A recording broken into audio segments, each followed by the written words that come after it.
Do you know that you can turn on dual audio or dual speaker on your Galaxy S25 Ultra or Plus? That's right, which means you can connect two Bluetooth devices, whether it's two speakers, two headphones, or any combination, and you can use both of them as stereo speaker or, media output device simultaneously. Maybe you want to try it out when there is a party, or you want to watch or listen to something with someone with both of your headphones, but you don't know how you can do that? Don't worry, let's check out this video.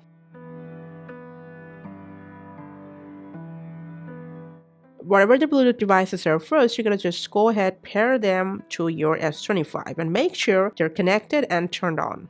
And then just swipe down and simply tap on the media output. And after that, simple. Just select those two devices that I'm going to use as dual audio. Now here's the catch. If you don't find your desired device in this list, although they're connected, go to the Bluetooth settings and from there to devices individual settings and make sure audio is turned on in there. At once, only two active devices will show up in here whose audio is turned on. And by manually turning on audio for your desired device, you can interchange or switch between different combination of your Bluetooth devices. And that's how you can use dual audio on your Galaxy S25. Thanks for watching.